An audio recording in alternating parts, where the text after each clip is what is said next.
क्यों व्यर्थ चिंता करते हो, किससे व्यर्थ डरते हो। कौन तुम्हें मार सकता है।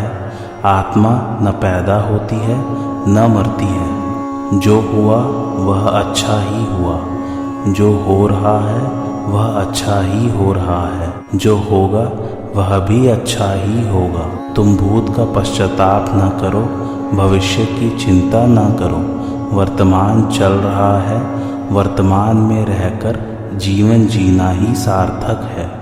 तुम्हारा क्या गया जो तुम रोते हो। तुम क्या लेकर आए थे जिसके खो जाने का तुम पश्चाताप करते हो। तुमने क्या पैदा किया था जिसका नाश हो गया। तुम कुछ भी लेकर नहीं आए, जो कुछ भी लिया यहीं से लिया, जो कुछ दिया यहीं पर दिया। खाली हाथ आए, खाली हाथ ही चले। जय श्री कृष्ण मेरे सभी प्यारे कथा श्रोताओं को। मेरा नाम है नमित अग्रवाल और स्वागत है आपका मेरे चैनल कथावाचक में। भगवद गीता का दूसरा अध्याय आरंभ हो चुका था और अर्जुन युद्ध नहीं करना चाह रहे हैं अभी भी। आगे वो क्या कहते हैं, आइए आज की कथा आरंभ करते हैं। अर्जुन व्याकुलता पूर्वक भगवान से प्रार्थना करते हैं। कार्पण्य दोषो उपहत स्वभावः पृच्छामि त्वाम धर्म सम्मूढ़ चेताः यच्छ्रेयः स्यानिश्चितम् ब्रूहि तन्मे शिष्यस्ते हम शाधि माम त्वाम प्रपन्नम। अर्थात कायरता रूप दोष से तिरस्कृत स्वभाव वाला और धर्म के विषय में मोहित अंतःकरण वाला मैं आपसे पूछता हूँ कि जो निश्चित कल्याण करने वाली हो वह बात मेरे लिए कहिए। मैं आपका शिष्य हूँ, आपके शरण हुए मुझे शिक्षा दीजिए। भावार्थ यह है, यद्यपि अर्जुन अपने मन में युद्ध से सर्वथा निवृत्त होने को सर्वश्रेष्ठ नहीं मानते थे, तथापि पाप से बचने के लिए उनको युद्ध से उपराम होने के सिवाय दूसरा कोई उपाय भी नहीं दिखता था। इसलिए वे युद्ध से उपराम होना चाहते थे और उपराम होने को गुण ही मानते थे, कायरता रूप दोष नहीं। परंतु भगवान ने अर्जुन की इस उपरति को कायरता और हृदय की तुच्छ दुर्बलता कहा तो भगवान के उन निसंदिग्ध वचनों से अर्जुन को ऐसा विचार हुआ कि युद्ध से निवृत्त होना मेरे लिए उचित नहीं है। यह तो एक तरह की कायरता ही है जो मेरे स्वभाव के बिल्कुल विरुद्ध है, क्योंकि मेरे छात्र स्वभाव में दीनता और पलायन ये दोनों ही नहीं है। इस तरह भगवान के द्वारा कथित कायरता रूप दोष को अपने में स्वीकार करते हुए अर्जुन भगवान से कहते हैं कि एक तो कायरता रूप दोष के कारण मेरा छात्र स्वभाव एक तरह से दब गया है और दूसरी बात, मैं अपनी बुद्धि से धर्म के विषय में कुछ निर्णय नहीं कर पा रहा हूँ।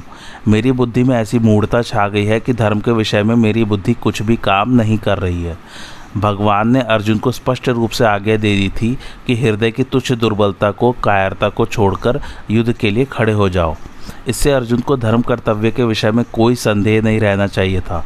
फिर भी संदेह रहने का कारण यह है कि एक तरफ तो युद्ध में कुटुंब का नाश करना, पूज्य जनों को मारना अधर्म दिखता है और दूसरी तरफ युद्ध करना क्षत्रिय का धर्म दिखता है। इस प्रकार कुटुंबियों को देखते हुए युद्ध नहीं करना चाहिए और छात्र धर्म की दृष्टि से युद्ध करना चाहिए। इन दो बातों को लेकर अर्जुन धर्म संकट में पड़ गए। उनकी बुद्धि धर्म का निर्णय करने में कुंठित हो गई। ऐसा होने पर अभी इस समय मेरे लिए खास कर्तव्य क्या है, मेरा धर्म क्या है, इसका निर्णय कराने के लिए वे भगवान से पूछते हैं। इसी अध्याय के दूसरे श्लोक में भगवान ने कहा था कि तू जो कायरता के कारण युद्ध से निवृत्त हो रहा है, तेरा यह आचरण अनार्युजष्ट है। अर्थात श्रेष्ठ पुरुष ऐसा आचरण नहीं करते, वे तो जिसमें अपना कल्याण हो वही आचरण करते हैं। यह बात सुनकर अर्जुन के मन में आया कि मुझे भी वही करना चाहिए जो श्रेष्ठ पुरुष किया करते हैं। इस प्रकार अर्जुन के मन में कल्याण की इच्छा जागृत हो गई और उसी को लेकर वे भगवान से अपने कल्याण की बात पूछते हैं कि जिससे मेरा निश्चित कल्याण हो जाए, ऐसी बात मेरे से कहिए। अर्जुन के हृदय में हलचल होने से और अब यहाँ अपने कल्याण की बात पूछने से यह सिद्ध होता है कि मनुष्य जिस स्थिति में स्थित है उसी स्थिति में वह संतोष करता रहता है, तो उसके भीतर अपने असली उद्देश्य की जागृति नहीं होती। वास्तविक उद्देश्य अर्थात कल्याण की जागृति तभी होती है जब मनुष्य अपनी वर्तमान स्थिति से असंतुष्ट हो जाए, उस स्थिति में रह न सके। अपने कल्याण की बात पूछने पर अर्जुन के मन में यह भाव पैदा हुआ कि कल्याण की बात तो गुरु से पूछी जाती है, सारथी से नहीं पूछी जाती।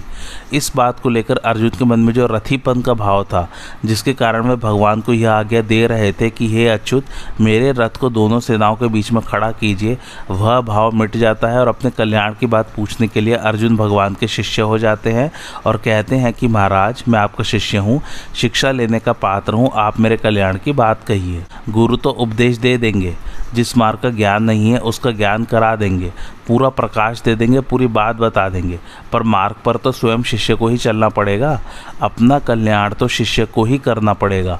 मैं तो ऐसा नहीं चाहता कि भगवान उपदेश दे और मैं उसका अनुष्ठान करूं, क्योंकि उससे मेरा काम नहीं चलेगा। अतः अपने कल्याण की जिम्मेवारी मैं अपने पर क्यों रखूं, गुरु पर ही क्यों न छोड़ दूं। जैसे केवल माँ के दूध पर ही निर्भर रहने वाला बालक बीमार हो जाए तो उसकी बीमारी दूर करने के लिए औषधि स्वयं माँ को खानी पड़ती है, बालक को नहीं। इसी तरह मैं भी सर्वथा गुरु के ही शरण हो जाऊं, गुरु पर ही निर्भर हो जाऊं तो मेरे कल्याण का पूरा दायित्व गुरु पर ही आ जाएगा। स्वयं गुरु को ही मेरा कल्याण करना पड़ेगा। इस भाव से अर्जुन कहते हैं कि मैं आपके शरण हूँ, मेरे को शिक्षा दीजिए। यहाँ अर्जुन भगवान की शरण होने की बात तो कहते हैं, पर वास्तव में सर्वथा शरण हुए नहीं हैं। अगर वे सर्वथा शरण हो जाते तो फिर उनके द्वारा मेरे को शिक्षा दीजिए यह कहना नहीं बनता, क्योंकि सर्वथा शरण होने पर शिष्य का अपना कोई कर्तव्य रहता ही नहीं। दूसरी बात, अर्जुन कहेंगे कि मैं युद्ध नहीं करूंगा। अर्जुन की वह बात भी शरणागति के विरुद्ध पड़ती है, कारण कि शरणागत होने के बाद मैं युद्ध करूंगा या नहीं करूंगा, क्या करूंगा और क्या नहीं करूंगा, यह बात रहती ही नहीं। उसको यह पता ही नहीं रहता कि शरण्य क्या कराएंगे और क्या नहीं कराएंगे। उसका तो यही एक भाव रहता है कि अब शरण्य जो कराएंगे वही करूंगा। अर्जुन की इस कमी को दूर करने के लिए ही आगे चलकर भगवान को मेरी शरण में आ जा ऐसा कहना पड़ा। फिर अर्जुन ने भी आपकी आज्ञा का पालन करूंगा ऐसा कहकर पूर्ण शरणागति को स्वीकार किया। इस श्लोक में अर्जुन ने 4 बातें कही हैं। इनमें से पहली बात में अर्जुन धर्म के विषय में पूछते हैं, दूसरी बात में अपने कल्याण के लिए प्रार्थना करते हैं, तीसरी बात में शिष्य बन जाते हैं और चौथी बात में शरणागत हो जाते हैं। अब इन चारों बातों पर विचार किया जाए तो पहली बात में मनुष्य जिससे पूछता है वह कहने में अथवा न कहने में स्वतंत्र होता है। दूसरी में जिससे प्रार्थना करता है उसके लिए कहना कर्तव्य हो जाता है। तीसरी में जिनका शिष्य बन जाता है उन गुरु पर शिष्य को कल्याण का मार्ग बताने का विशेष दायित्व आ जाता है। चौथी में जिसके शरणागत हो जाता है उस शरण्य को शरणागत का उद्धार करना ही पड़ता है, अर्थात उसके उद्धार का उद्योग स्वयं शरण्य को करना पड़ता है। पूर्व श्लोक में अर्जुन भगवान के शरणागत तो हो जाते हैं, पर उनके मन में आता है कि भगवान का तो युद्ध कराने का ही भाव है, पर मैं युद्ध करना अपने लिए धर्मयुक्त नहीं मानता हूँ। उन्होंने जैसे पहले कहकर युद्ध के लिए आज्ञा दी, ऐसे ही वे अब भी युद्ध करने की आज्ञा दे देंगे। दूसरी बात, शायद मैं अपने हृदय के भावों को भगवान के सामने पूरी तरह नहीं रख पाया हूँ। इन बातों को लेकर अर्जुन आगे के श्लोक में युद्ध न करने के पक्ष में अपने हृदय की अवस्था का स्पष्ट रूप से वर्णन करते हैं। न ही प्रपश्यामि ममापनुद्याद यच्छोक मुछो क्षणमिंद्रियाणम अवाप्य भूमावस्पत्नमृद्धम राज्यम सुराणामपि चाधिपत्यम। अर्थात कारण कि पृथ्वी पर धन धान्य समृद्ध और शत्रु रहित राज्य तथा स्वर्ग में देवताओं का आधिपत्य मिल जाए तो भी इंद्रियों को सुखाने वाला मेरा जो शोक है वह दूर हो जाए, ऐसा मैं नहीं देखता हूँ। भावार्थ, अर्जुन सोचते हैं कि भगवान ऐसा समझते होंगे कि अर्जुन युद्ध करेगा तो उसकी विजय होगी और विजय होने पर उसको राज्य मिल जाएगा, जिससे उसके चिंता शोक मिट जाएंगे और संतोष हो जाएगा। परंतु शोक के कारण मेरी ऐसी दशा हो गई है कि विजय होने पर भी मेरा शोक दूर हो जाए, ऐसी बात मैं नहीं देखता। इस पृथ्वी के तुच्छ भोगों वाले राज्य की तो बात ही क्या, इंद्र का दिव्य भोगों वाला राज्य भी मिल जाए तो भी मेरा शोक जलन चिंता दूर नहीं हो सकती। अर्जुन ने पहले अध्याय में यह बात कही थी कि मैं न विजय चाहता हूँ, न राज्य चाहता हूँ और न सुख ही चाहता हूँ, क्योंकि उस राज्य से क्या होगा, उन भोगों से क्या होगा और उस जीने से क्या होगा। जिनके लिए हम राज्य भोग एवं सुख चाहते हैं वे ही मरने के लिए सामने खड़े हैं। यहाँ अर्जुन कहते हैं कि पृथ्वी का धन धान्य संपन्न और निष्कंटक राज्य मिल जाए तथा देवताओं का आधिपत्य मिल जाए तो भी मेरा शोक दूर नहीं हो सकता, मैं उनसे सुखी नहीं हो सकता। वहाँ तो कौटुंबिक ममता की वृत्ति ज़्यादा होने से अर्जुन की युद्ध से उपरति हुई है, पर यहाँ उनकी जो उपरति हो रही है वह अपने कल्याण की वृत्ति पैदा होने से हो रही है। अतः वहाँ की उपरति और यहाँ की उपरति में बहुत अंतर है। जब कुटुंबियों के मरने की आशंका से ही मेरे को इतना शोक हो रहा है, तब उनके मरने पर मेरे को कितना शोक होगा। अगर मेरे को राज्य के लिए ही शोक होता तो वह राज्य के मिलने से मिट जाता, परंतु कुटुंब के नाश की आशंका से होने वाला शोक राज्य के मिलने से कैसे मिटेगा। शोक का मिटना तो दूर रहा, प्रत्युत शोक और बढ़ेगा, क्योंकि युद्ध में सब मारे जाएंगे तो मिले हुए राज्य को कौन भोगेगा, वह किसके काम आएगा। अतः पृथ्वी का राज्य और स्वर्ग का आधिपत्य मिलने पर भी इंद्रियों को सुखाने वाला मेरा शोक दूर नहीं हो सकता। प्राकृत पदार्थों के प्राप्त होने पर भी मेरा शोक दूर हो जाए यह मैं नहीं देखता हूँ। ऐसा कहने के बाद अर्जुन ने क्या किया इसका वर्णन संजय आगे के श्लोक में करते हैं। एव मुक्त्वा ऋषिकेशम गुडाकेशः परंतप न योत्स्य इति गोविंद मुक्त्वा तूषणीम बभूव ह। संजय बोले, हे शत्रुतापन धृतराष्ट्र, ऐसा कहकर निद्रा को जीतने वाले अर्जुन अंतर्यामी भगवान गोविंद से मैं युद्ध नहीं करूंगा ऐसा साफ साफ कहकर चुप हो गए। भावार्थ, अर्जुन ने अपना और भगवान का दोनों का पक्ष सामने रखकर उन पर विचार किया तो अंत में वे इसी निर्णय पर पहुंचे कि युद्ध करने से तो अधिक से अधिक राज्य प्राप्त हो जाएगा, मान हो जाएगा, संसार में यश हो जाएगा, परंतु मेरे हृदय में जो शोक है, चिंता है, दुख है, वे दूर नहीं होंगे। अतः अर्जुन को युद्ध न करना ही ठीक मालूम दिया। यद्यपि अर्जुन भगवान की बात का आदर करते हैं और उसको मानना भी चाहते हैं, परंतु उनके भीतर युद्ध करने की बात ठीक ठीक जच नहीं रही है। इसलिए अर्जुन अपने भीतर जची हुई बात को ही यहाँ स्पष्ट रूप से साफ साफ कह देते हैं कि मैं युद्ध नहीं करूँगा। इस प्रकार जब अपनी बात, अपना निर्णय भगवान से साफ साफ कह दिया, तब भगवान से कहने के लिए और कोई बात बाकी नहीं रही, अतः वे चुप हो जाते हैं। जब अर्जुन ने युद्ध करने के लिए साफ मना कर दिया, तब उसके बाद क्या हुआ इसको संजय आगे के श्लोक में बताते हैं। तमुवाच ऋषिकेशः प्रहसन्निव भारत सेनयोरुभयोर्मध्ये विषिदन्तमिदं वचः। अर्थात हे धृतराष्ट्र, दोनों सेनाओं के मध्य भाग में विषाद करते हुए उस अर्जुन के प्रति हंसते हुए से भगवान ऋषिकेश यह आगे कहे जाने वाले वचन बोले। भावार्थ, अर्जुन के भाव बदलने को देखकर, अर्थात पहले जो युद्ध करने का भाव था वह अब विषाद में बदल गया। इसको देखकर भगवान को हंसी आ गई। दूसरी बात, अर्जुन ने पहले कहा था कि मैं आपके शरण हूँ, मेरे को शिक्षा दीजिए, अर्थात मैं युद्ध करूँ या ना करूँ, मेरे को क्या करना चाहिए इसकी शिक्षा दीजिए। परंतु यहाँ मेरे कुछ बोले बिना अपनी तरफ से ही निश्चय कर लिया कि मैं युद्ध नहीं करूँगा। यह देखकर भगवान को हंसी आ गई। कारण कि शरणागत होने पर मैं क्या करूं और क्या नहीं करूं आदि कुछ भी सोचने का अधिकार नहीं रहता। उसको तो इतना ही अधिकार रहता है कि शरण ने जो काम कहता है वही काम करे। अर्जुन भगवान के शरण होने के बाद मैं युद्ध नहीं करूंगा ऐसा कहकर एक तरह से शरणागत होने से हट गए। इस बात को लेकर भगवान को हंसी आ गई। जब अर्जुन ने यह कह दिया कि मैं युद्ध नहीं करूंगा, तब भगवान को यही कह देना चाहिए था कि जैसी तेरी मर्जी आए वैसा कर। परंतु भगवान ने यही समझा कि मनुष्य जब चिंता शोक से विकल हो जाता है, तब वह अपने कर्तव्य का निर्णय न कर सकने के कारण कभी कुछ तो कभी कुछ बोल उठता है। यही दशा अर्जुन की हो रही है। अतः भगवान के हृदय में अर्जुन के प्रति अत्यधिक स्नेह होने के कारण कृपालुता उमड़ पड़ी। कारण कि भगवान साधक के वचनों की तरफ ध्यान न देकर उसके भाव की तरफ ही देखते हैं।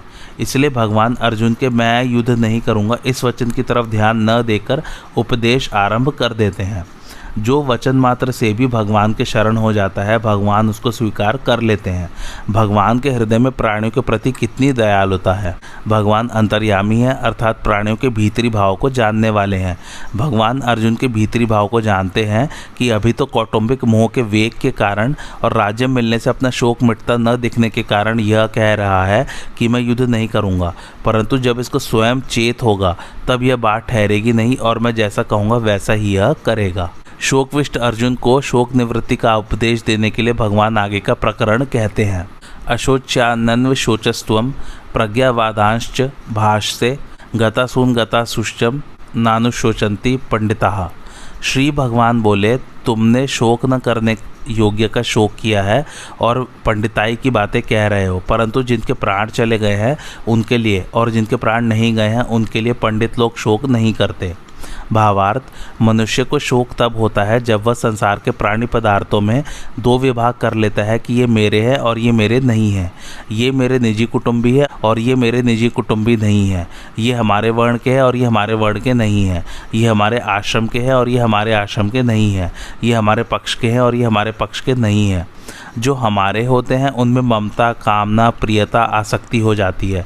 इन ममता, कामना आदि से ही शोक, चिंता, भय, उद्वेग, हलचल, संताप आदि दोष पैदा होते हैं। ऐसा कोई भी दोष, अनर्थ नहीं है जो ममता, कामना आदि से पैदा न होता हो। यह सिद्धांत है। जो ममता धृतराष्ट्र में थी वही ममता अर्जुन में भी पैदा हुई, परंतु अर्जुन की वह ममता धृतराष्ट्र की ममता के समान नहीं थी।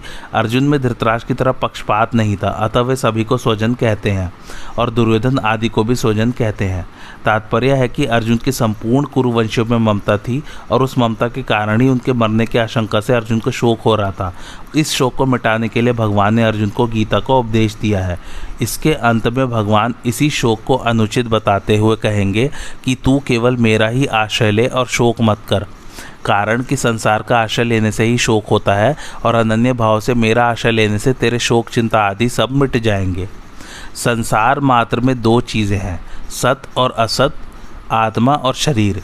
इन दोनों में आत्मा तो अविनाशी है और शरीर विनाशी है। ये दोनों ही अशोच्य है। अविनाशी का कभी विनाश नहीं होता, इसलिए उसके लिए शोक करना बनता ही नहीं, और विनाशी का विनाश होता ही है। वह एक क्षण भी स्थायी रूप से नहीं रहता, इसलिए उसके लिए भी शोक करना नहीं बनता। तात्पर्य हुआ कि शोक करना न तो आत्मा को लेकर बन सकता है और न शरीर को लेकर ही बन सकता है। शोक के होने में तो केवल अविवेक अर्थात मूर्खता ही कारण है। मनुष्य के सामने जन्मना, मरना, लाभ हानि आदि के रूप में जो कुछ परिस्थिति आती है वह प्रारब्ध का अर्थात अपने किए हुए कर्मों का ही फल है। उस अनुकूल प्रतिकूल परिस्थिति को लेकर शोक करना, सुखी दुखी होना केवल मूर्खता ही है। कारण कि परिस्थिति चाहे अनुकूल आए चाहे प्रतिकूल आए, उसका आरंभ और अंत होता है, अर्थात वह परिस्थिति पहले भी नहीं थी और अंत में भी नहीं रहेगी। जो परिस्थिति आदि में और अंत में नहीं रहती वह बीच में एक क्षण भी स्थायी नहीं होती। अगर स्थायी होती तो मिटती कैसे, और मिटती है तो स्थायी कैसे। ऐसी प्रतिक्षण मिटने वाली अनुकूल प्रतिकूल परिस्थिति को लेकर हर्ष शोक करना, सुखी दुखी होना केवल मूर्खता है। एक तरफ तो तू पंडिताई की बातें बघार रहा है और दूसरी तरफ शोक भी कर रहा है, अतः तू केवल बातें ही बनाता है। वास्तव में तू पंडित नहीं है, क्योंकि जो पंडित होते हैं वे किसी के लिए भी कभी शोक नहीं करते। कुल का नाश होने से कुल धर्म नष्ट हो जाएगा, धर्म के नष्ट होने से स्त्रियाँ दूषित हो जाएगी, जिससे वर्ण संकर पैदा होगा। वह वर्ण संकर कुल घातियों को और उनके कुल को नरकों में ले जाने वाला होगा। पिंड और पानी न मिलने से उनके पितरों का भी पतन हो जाएगा। ऐसी तेरी पंडिताई की बातों से भी यही सिद्ध होता है कि शरीर नाशवान है और आत्मा अविनाशी है। अगर आत्मा स्वयं अविनाशी न होता तो कुल घाती और कुल के नरकों में जाने का भय नहीं होता, पितरों का पतन होने की चिंता नहीं होती। अगर तुझे कुल की और पितरों की चिंता होती है, उनका पतन होने का भय होता है, तो इससे सिद्ध होता है कि शरीर नाशवान है और उसमें रहने वाला आत्मा अनित्य है। अतः शरीर के नाश को लेकर तेरा शोक करना अनुचित है। सबके पिंड प्राण का वियोग अवश्यंभावी है। उनमें से किसी के पिंड प्राण का वियोग हो गया है और किसी का होने वाला है, अतः उनके लिए शोक नहीं करना चाहिए। तुमने जो शोक किया है यह तुम्हारी गलती है। जो मर गए हैं उनके लिए शोक करना तो महान गलती है, कारण कि मरे हुए प्राणियों के लिए शोक करने से उन प्राणियों को दुख भोगना पड़ता है। जैसे मृत आत्मा के लिए जो पिंड और जल दिया जाता है वह उसको परलोक में मिल जाता है, ऐसे ही मृत आत्मा के लिए जो कफ और आंसू बहाते हैं वे मृत आत्मा को परवश होकर खाने पीने पड़ते हैं। मृत आत्मा को अपने बंधु बांधवों के द्वारा त्यक्त कफ युक्त आंसुओं को विवश होकर खाना पीना पड़ता है, इसलिए रोना नहीं चाहिए। प्रत्युत अपनी शक्ति के अनुसार मृत आत्मा की और्ध्वदैहिक क्रिया करनी चाहिए। जो अभी जी रहे हैं उनके लिए भी शोक नहीं करना चाहिए, उनका तो पालन पोषण करना चाहिए, प्रबंध करना चाहिए। उनकी क्या दशा होगी, उनका भरण पोषण कैसे होगा, उनकी सहायता कौन करेगा आदि चिंता शोक कभी नहीं करने चाहिए, क्योंकि चिंता शोक करने से कोई लाभ नहीं है। मेरे शरीर के अंग शिथिल हो रहे हैं, मुख सूख रहा है आदि विकारों के पैदा होने में मूल कारण है शरीर के साथ एकता मानना। कारण कि शरीर के साथ एकता मानने से ही शरीर का पालन पोषण करने वालों के साथ अपनापन हो जाता है, और उस अपने पद के कारण ही कुटुंबियों के मरने की आशंका से अर्जुन के मन में चिंता शोक हो रहे हैं, तथा चिंता शोक से ही अर्जुन के शरीर में उपर्युक्त विकार प्रकट हो रहे हैं। सत असत विवेकवती बुद्धि का नाम पंडा है। वह पंडा जिनकी विकसित हो गई है, अर्थात जिनको सत असत का स्पष्टतया विवेक हो गया है, वे पंडित है। ऐसे पंडितों में सत असत को लेकर शोक नहीं होता, क्योंकि सत को सत मानने से भी शोक नहीं होता और असत को असत मानने से भी शोक नहीं होता। स्वयं सत स्वरूप है और बदलने वाला शरीर असत स्वरूप है। असत को सत मान लेने से ही शोक होता है, अर्थात ये शरीर आदि ऐसे ही बने रहे, मरे नहीं, इस बात को लेकर ही शोक होता है। सत को लेकर कभी चिंता शोक होते ही नहीं है। एक विभाग शरीर का है और एक विभाग आत्मा का है। दोनों एक दूसरे से सर्वथा संबंध रहित हैं। दोनों का स्वभाव ही अलग अलग है। एक जड़ है, एक चेतन है। एक नाशवान है, एक अविनाशी है। एक विकारी है, एक निर्विकार है। एक में प्रतिक्षण परिवर्तन होता है और एक अनंत काल तक ज्यों का त्यों ही रहता है। शरीर और आत्मा दोनों ही अशोच्य है। शरीर का निरंतर विनाश होता है, अतः उसके लिए शोक करना नहीं बनता, और आत्मा का विनाश कभी होता ही नहीं, अतः उसके लिए भी शोक करना नहीं बनता। शोक केवल मूर्खता से होता है। शरीर की निरंतर सहज निवृत्ति है और आत्मा निरंतर सबको प्राप्त है। शरीर और आत्मा के इस विभाग को जानने वाले विवेकी मनुष्य मृत अथवा जीवित किसी भी प्राणी के लिए कभी शोक नहीं करते। उनकी दृष्टि में बदलने वाले शरीर का विभाग ही अलग है और न बदलने वाले आत्मा अर्थात स्वरूप की सत्ता का विभाग ही अलग है। गीता का उपदेश शरीर और आत्मा के भेद से आरंभ होता है। दूसरे दार्शनिक ग्रंथ तो आत्मा और अनात्मा का इदंता से वर्णन करते हैं, पर गीता इदंता से आत्मा अनात्मा का वर्णन न करके सबके अनुभव के अनुसार देह देही शरीर शरीरी का वर्णन करती है। यह गीता की विलक्षणता है। साधक अपना कल्याण चाहता है तो उसके लिए सबसे पहले यह जानना आवश्यक है कि मैं कौन हूँ। अर्जुन ने भी अपने कल्याण का उपाय पूछा है। देह और देही का भेद स्वीकार करने से ही कल्याण हो सकता है। जब तक मैं देह हूँ यह भाव रहेगा तब तक कितना ही उपदेश सुनते रहें, सुनाते रहें और साधन भी करते रहें, कल्याण नहीं होगा। जो वस्तु अपनी न हो उसको अपना मान लेना और जो वस्तु वास्तव में अपनी हो उसको अपना न मानना बहुत बड़ी भूल है। अपनी वस्तु वही हो सकती है जो सदा हमारे साथ रहे और हम सदा उसके साथ रहें। शरीर एक क्षण भी हमारे साथ नहीं रहता और परमात्मा निरंतर हमारे साथ रहते हैं, कारण कि शरीर की सजातीयता संसार के साथ है और हमारी अर्थात आत्मा की सजातीयता परमात्मा के साथ है। इसलिए शरीर को अपना मानना और परमात्मा को अपना न मानना सबसे बड़ी भूल है। इस भूल को मिटाने के लिए भगवान गीता में सबसे पहले शरीर आत्मा के भेद का वर्णन करते हैं और साधक को उद्बोधन करते हैं कि जिसकी मृत्यु होती है वह तुम नहीं हो, अर्थात तुम शरीर नहीं हो। तुम ज्ञाता अर्थात जानने वाले हो, शरीर ज्ञेय अर्थात जानने में आने वाला है। तुम सर्वदेशीय हो, शरीर एक देशीय है। तुम चिन्मय लोक के निवासी हो, शरीर जड़ संसार का निवासी है। तुम मुझ परमात्मा के अंश हो, शरीर प्रकृति का अंश है। तुम निरंतर अमरता में रहते हो, शरीर निरंतर मृत्यु में रहता है। शरीर की क्षति से तुम्हारी किंचन मात्र भी क्षति नहीं होती, अतः शरीर को लेकर तुम्हें शोक, चिंता, भय आदि नहीं होने चाहिए। आत्मा किसी शरीर से लिप्त नहीं है, इसलिए उसको सर्वव्यापी कहा गया है। तात्पर्य हुआ कि साधक का स्वरूप सत्ता मात्र है, अतः वास्तव में वह आत्मा नहीं है, प्रत्युत बिना आत्मा का है। इसलिए भगवान ने उसको अव्यक्त भी कहा है। शरीर प्रतिक्षण नष्ट होने वाला है और असत है। असत की सत्ता विद्यमान नहीं है। जिसकी सत्ता विद्यमान नहीं है ऐसे असत शरीर को लेकर साधक शरीर वाला कैसे हो सकता है। इसलिए साधक शरीर भी नहीं है और आत्मा भी नहीं है, परंतु इस प्रकरण में भगवान ने साधकों को समझाने की दृष्टि से उस सत्ता मात्र स्वरूप को आत्मा नाम से कहा है। आत्मा कहने का तात्पर्य यही बताना है कि तुम शरीर नहीं हो। जिस समय हम शरीर और आत्मा का विचार करते हैं उस समय भी शरीर और आत्मा वैसे ही है, और जिस समय विचार नहीं करते उस समय भी वे वैसे ही हैं। विचार करने से वस्तु स्थिति में तो कोई फर्क नहीं पड़ता, पर साधक का मोह मिट जाता है, उसका मनुष्य जन्म सफल हो जाता है। मनुष्य शरीर विवेक प्रधान है, अतः मैं शरीर नहीं हूँ यह विवेक मनुष्य शरीर में ही हो सकता है। शरीर को मैं मेरा मानना मनुष्य बुद्धि नहीं है, प्रत्युत पशु बुद्धि है। इसलिए श्री सुखदेव जी महाराज राजा परीक्षित से कहते हैं, हे राजन, अब तुम यह पशु बुद्धि छोड़ दो कि मैं मर जाऊंगा। जैसे शरीर पहले नहीं था, पीछे पैदा हुआ था और फिर मर जाएगा, ऐसे तुम पहले नहीं थे, पीछे पैदा हुए और फिर मर जाओगे। यह बात नहीं है। सत्य तत्व को लेकर शोक करना अनुचित क्यों है? इस शंका के समाधान के लिए आगे के 2 श्लोक कहते हैं। न त्वे वाहम जातु नासम न त्वम नेमे जनाधिपाः न चैव न भविष्यामः सर्वे वयमतः परम। अर्थात किसी काल में मैं नहीं था और तू नहीं था, तथा ये राजा लोग नहीं थे, यह बात भी नहीं है, और इसके बाद भविष्य में मैं, तू और राजा लोग हम सभी नहीं रहेंगे, यह बात भी नहीं है।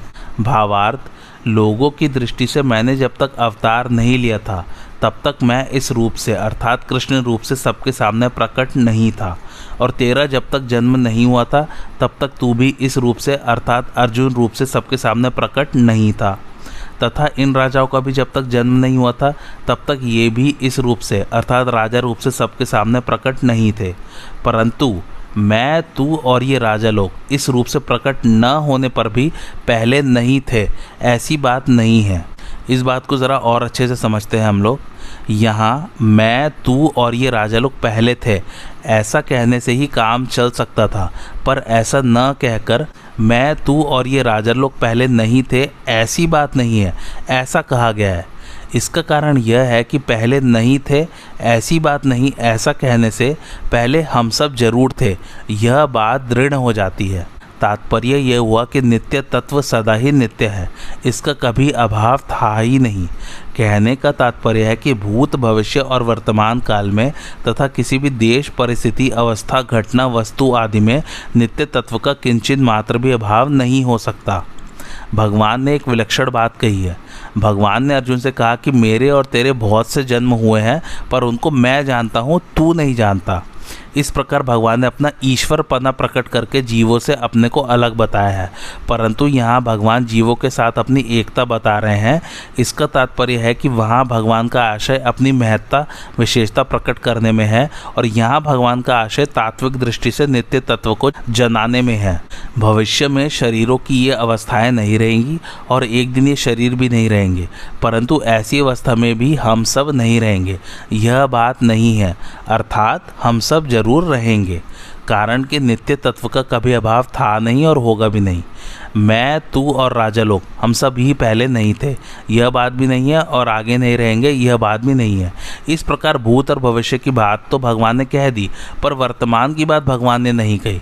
इसका कारण यह है कि शरीरों की दृष्टि से तो हम सब वर्तमान में प्रत्यक्ष ही हैं, इसमें कोई संदेह नहीं है। इसलिए हम सब अभी नहीं है, यह बात नहीं है, ऐसा कहने की ज़रूरत नहीं है। अगर तात्विक दृष्टि से देखा जाए तो हम सभी वर्तमान में हैं और ये शरीर प्रतिक्षण बदल रहे हैं। इस तरह शरीरों से अलगाव का अनुभव हमें वर्तमान में ही कर लेना चाहिए। तात्पर्य है कि जैसे भूत और भविष्य में अपनी सत्ता का अभाव नहीं है, ऐसे ही वर्तमान में भी अपनी सत्ता का अभाव नहीं है, इसका अनुभव करना चाहिए। जैसे प्रत्येक प्राणी को नींद आने से पहले भी यह अनुभव रहता है कि अभी हम हैं, और नींद खुलने पर भी यह अनुभव रहता है कि अभी हम हैं, तो नींद की अवस्था में भी हम वैसे के वैसे ही थे, केवल बाहर की जानने की सामग्री का अभाव था, हमारा अभाव नहीं था। ऐसे ही मैं, तू और राजा लोग हम सबके शरीर पहले भी नहीं थे और बाद में भी नहीं रहेंगे, तथा अभी भी शरीर प्रतिक्षण नाश की ओर जा रहे हैं, परंतु हमारी सत्ता पहले भी थी, पीछे भी रहेगी और अभी भी वैसी की वैसी ही है। हमारी सत्ता कालातीत तत्व है, क्योंकि हम उस काल के भी ज्ञाता है, अर्थात भूत, भविष्य और वर्तमान, ये तीनों काल हमारे जानने में आते हैं। उस कालातीत तत्व को समझाने के लिए ही भगवान ने यह श्लोक कहा है। अब और इसको समझते हैं। मैं, तू और राजा लोग पहले नहीं थे, यह बात नहीं है, और आगे नहीं रहेंगे, यह बात भी नहीं है। ऐसा कहने का तात्पर्य है कि जब ये शरीर नहीं थे तब भी हम सब थे, और जब ये शरीर नहीं रहेंगे तब भी हम रहेंगे। अर्थात ये सब शरीर तो हैं नाशवान और हम सब हैं अविनाशी। ये शरीर पहले नहीं थे और आगे नहीं रहेंगे, इससे शरीरों की अनित्यता सिद्ध हुई है, और हम सब पहले थे और आगे रहेंगे, इससे सबके स्वरूप की नित्यता सिद्ध हुई है। इन दो बातों से यह एक सिद्धांत सिद्ध होता है कि जो आदि और अंत में रहता है वह मध्य में भी रहता है, तथा जो आदि और अंत में नहीं रहता वह मध्य में भी नहीं रहता। जो आदि और अंत में नहीं रहता वह मध्य में कैसे नहीं रहता? क्योंकि वह तो हमें दिखता है। इसका उत्तर यह है कि जिस दृष्टि से अर्थात जिन मन, बुद्धि और इंद्रियों से दृश्य का अनुभव हो रहा है, उन मन, बुद्धि, इंद्रियों सहित वह दृश्य प्रतिक्षण बदल रहा है, वे एक क्षण भी स्थायी नहीं है। ऐसा होने पर भी जब स्वयं दृश्य के साथ तादात्म्य कर लेता है तब वह दृष्टा अर्थात देखने वाला बन जाता है। जब देखने के साधन अर्थात मन, बुद्धि, इंद्रियां और दृश्य अर्थात मन, बुद्धि, इंद्रियों के विषय ये सभी एक क्षण भी स्थायी नहीं है, तो देखने वाला स्थायी कैसे सिद्ध होगा? तात्पर्य है कि देखने वाले की संज्ञा तो दृश्य और दर्शन के संबंध से ही है। दृश्य और दर्शन से संबंध न हो तो देखने वाले की कोई संज्ञा नहीं होती, प्रत्युत उसका आधार रूप जो नित्य तत्व है वही रह जाता है। उस नित्य तत्व को हम सबकी उत्पत्ति, स्थिति और प्रलय का आधार और संपूर्ण प्रतीतियों का प्रकाशक कह सकते हैं। परंतु ये आधार और प्रकाशक नाम भी आधेय और प्रकाश्य के संबंध से ही है। आधेय और प्रकाश्य के न रहने पर भी उसकी सत्ता ज्यों की त्यों ही है। उस सत्य तत्व की तरफ जिसकी दृष्टि है उसको शोक कैसे हो सकता है, अर्थात नहीं हो सकता। इसी दृष्टि से मैं, तू और राजलोक स्वरूप से अशोच्य है। ऊपर में जो मैंने देखने वाले दृश्य और दर्शन, उसका जो एग्जाम्पल दिया है उसको अच्छे से समझिए। अगर देखने के लिए कोई चीज़ रहेगी ही नहीं, यानी कि कोई, पहली बात तो कोई दृश्य ही नहीं है, कुछ देखने के लिए है ही नहीं, तो आप किस चीज़ का दर्शन करोगे?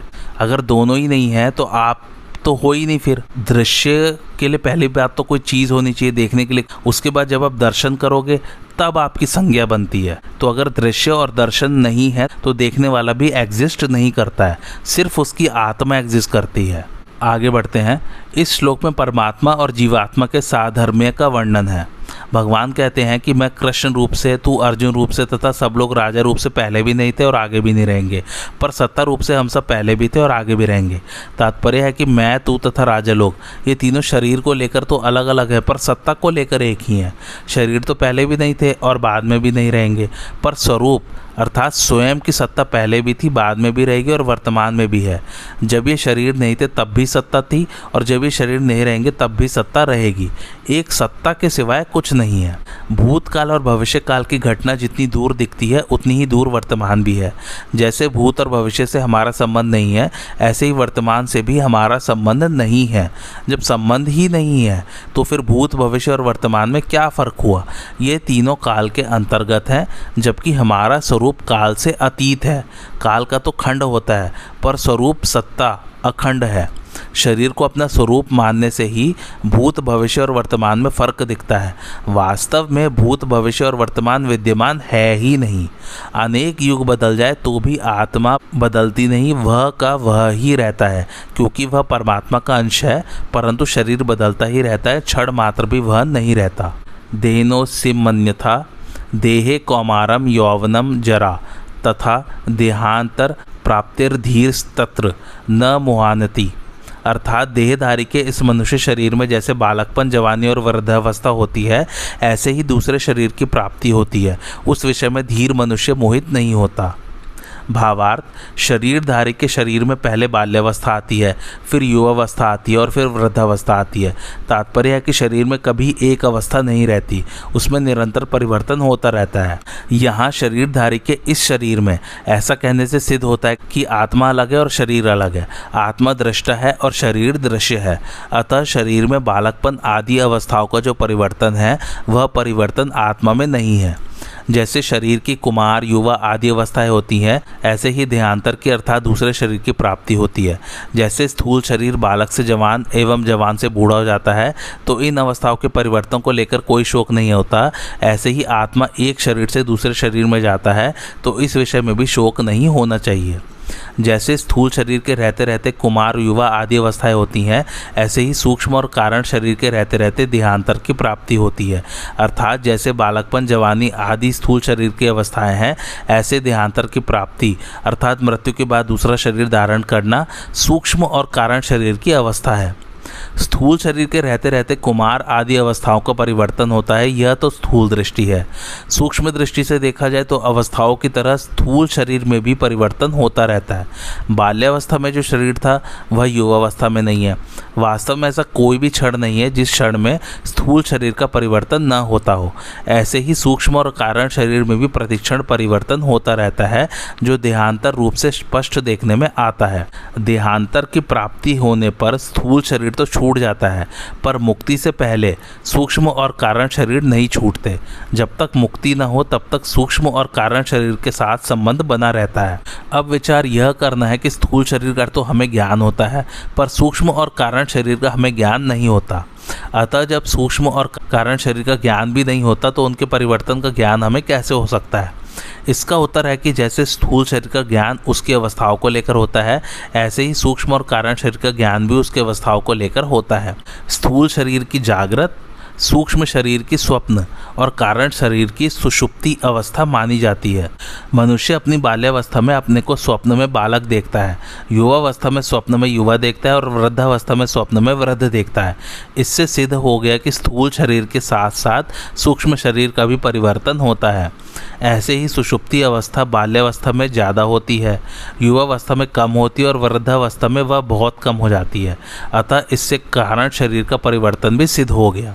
दूसरी बात, बाल्यावस्था और युवावस्था में नींद लेने पर शरीर और इंद्रियों में जैसी ताजगी आती है वैसी ताजगी वृद्धावस्था में नींद लेने पर नहीं आती।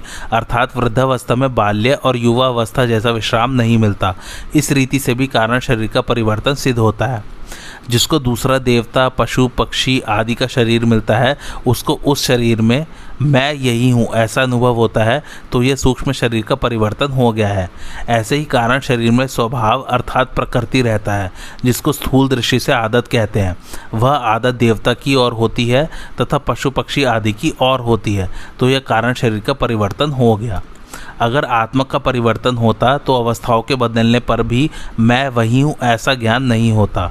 इससे सिद्ध होता है कि आत्मा में अर्थात स्वयं में परिवर्तन नहीं हुआ है।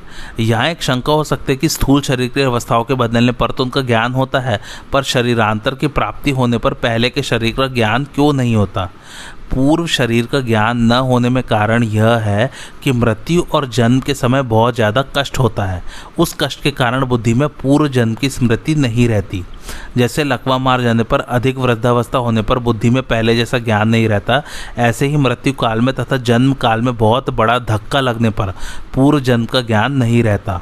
मनुष्य रोते हुए स्वजनों के बीच अत्यंत वेदना से अचेत होकर मृत्यु को प्राप्त होता है। जन्म के समय उसके श्वास की गति रुक जाती है और पूर्व स्मृति नष्ट हो जाती है। परंतु जिसकी मृत्यु में ऐसा कष्ट नहीं होता, अर्थात शरीर के अवस्थान्तर की प्राप्ति की तरह अनायास ही देहांतर की प्राप्ति हो जाती है, उसकी बुद्धि में पूर्व जन्म की स्मृति रह सकती है। अब विचार करें कि जैसा ज्ञान अवस्थान्तर की प्राप्ति में होता है वैसा ज्ञान देहांतर की प्राप्ति में नहीं होता, परंतु मैं हूँ इस प्रकार अपनी सत्ता का ज्ञान तो सबको रहता है। जैसे सुषुप्ति अर्थात गाढ़ निद्रा में अपना कुछ भी ज्ञान नहीं रहता, पर जगने पर मनुष्य कहता है कि ऐसी गाढ़ नींद आई कि मेरे को कुछ पता नहीं रहा। तो कुछ पता नहीं रहा इसका ज्ञान तो है ही।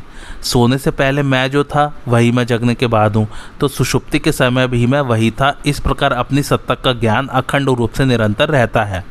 अपनी सत्ता के अभाव का ज्ञान कभी किसी को नहीं होता। शरीरधारी की सत्ता का सद्भाव अखंड रूप से रहता है, तभी तो मुक्ति होती है और मुक्त अवस्था में वह रहता है। हाँ, जीवन मुक्त अवस्था में उसको शरीरांतरों का ज्ञान भले ही ना हो, पर मैं तीनों शरीर से अलग हूँ ऐसा अनुभव तो होता ही है। धीर वही है जिसको सत असत का बोध हो गया है। ऐसा धीर मनुष्य उस विषय में कभी मोहित नहीं होता, उसको कभी संदेह नहीं होता। इसका अर्थ यह नहीं है कि उस धीर मनुष्य को देहांतर की प्राप्ति होती है। ऊंच नीच योनियों में जन्म होने का कारण गुणों का संग है और गुणों से संबंध विच्छेद होने पर धीर मनुष्य को देहांतर की प्राप्ति हो ही नहीं सकती। तात्पर्य है कि देह क्या है, देही क्या है, परिवर्तनशील क्या है, अपरिवर्तनशील क्या है, अनित्य क्या है, नित्य क्या है, असत क्या है, सत क्या है, विकारी क्या है, अविकारी क्या है, इस विषय में वह मोहित नहीं होता। देह और देही सर्वथा अलग है, इस विषय में उसको कभी मोह नहीं होता। उसको अपनी असंगता का अखंड ज्ञान रहता है। शरीर कभी एक रूप रहता ही नहीं और सत्ता कभी अनेक रूप होती ही नहीं। शरीर जन्म से ही पहले भी नहीं था, मरने के बाद भी नहीं रहेगा तथा वर्तमान में भी वह प्रतिक्षण मर रहा है। वास्तव में गर्भ में आते ही शरीर के मरने का क्रम शुरू हो जाता है। बाल्यावस्था मर जाए तो युवावस्था आ जाती है, युवावस्था मर जाए तो वृद्धावस्था आ जाती है और वृद्धावस्था मर जाए तो देहांतर अवस्था अर्थात दूसरे शरीर की प्राप्ति हो जाती है। ये सब अवस्थाएं शरीर की है। बाल, युवा और वृद्ध ये तीन अवस्थाएं स्थूल शरीर की है और देहांतर की प्राप्ति सूक्ष्म शरीर तथा कारण शरीर की है। परंतु स्वरूप की चिन्मय सत्ता इन सभी अवस्थाओं से अतीत है। अवस्थाएं बदलती है, स्वरूप वही रहता है। इस प्रकार शरीर विभाग और सत्ता विभाग को अलग अलग जानने वाला तत्वज्ञ पुरुष कभी किसी अवस्था में भी मोहित नहीं होता। जीव अपने कर्मों का फल भोगने के लिए अनेक योनियों में जाता है, नरक और स्वर्ग में जाता है। ऐसा कहने मात्र से सिद्ध होता है कि 84 लाख योनियाँ छूट जाती है, स्वर्ग और नरक छूट जाते हैं, पर स्वयं अर्थात आत्मा वही रहता है। योनियाँ अर्थात शरीर बदलती है, जीव अर्थात आत्मा नहीं बदलता। जीव एक रहता है, तभी तो वह अनेक योनियों में, अनेक लोकों में जाता है। जो अनेक योनियों में जाता है वह स्वयं किसी के साथ लिप्त नहीं होता, कहीं नहीं फंसता। अगर वह लिप्त हो जाए, फंस जाए, तो फिर 84 लाख योनियों को कौन भोगेगा? स्वर्ग नरक में कौन जाएगा? मुक्त कौन होगा? जन्मना और मरना हमारा धर्म नहीं है, प्रत्युत शरीर का धर्म है। हमारी आयु अनादि और अनंत है, जिसके अंतर्गत अनेक शरीर उत्पन्न होते और मरते रहते हैं। जैसे हम अनेक वस्त्र बदलते रहते हैं, पर वस्त्र बदलने पर हम नहीं बदलते, प्रत्युत वे के वे ही रहते हैं। ऐसे ही अनेक योनियों में जाने पर भी हमारी सत्य नित्य निरंतर ज्यों की त्यों रहती है। तात्पर्य है कि हमारी स्वतंत्रता और असंगता स्वतः सिद्ध है। हमारा जीवन किसी एक शरीर के अधीन नहीं है। असंग होने के कारण ही हम अनेक शरीरों में जाने पर भी वही रहते हैं, पर शरीर के साथ संग मान लेने के कारण हम अनेक शरीरों को धारण करते रहते हैं। माना हुआ संग तो टिकता नहीं, पर हम नया नया संग पकड़ते रहते हैं। अगर नया संग न पकड़े तो मुक्ति अर्थात असंगता, स्वाधीनता स्वतः सिद्ध है। जो मनुष्य सहसा मृत्यु को प्राप्त होकर फिर कहीं सहसा जन्म ले लेते हैं, उनका पुराना अभ्यास या संस्कार कुछ काल तक बना रहता है। इसलिए वे लोक में पूर्व जन्म की बातों के ज्ञान से युक्त होकर जन्म लेते हैं और जाति स्मर कहलाते हैं। फिर जो जो वे बढ़ने लगते हैं, त्यों त्यों उनकी स्वप्न जैसी वह पुरानी स्मृति नष्ट होने लग जाती है। यह एक विशेष बात थी। आज की कथा ये समाप्त होती। कैसी लगी आप लोग को मेरी कथा, मुझे कमेंट करके ज़रूर बताइए और मेरे चैनल कथावाचक को लाइक शेयर और सब्सक्राइब ज़रूर कीजिए। Thanks for watching. धन्यवाद।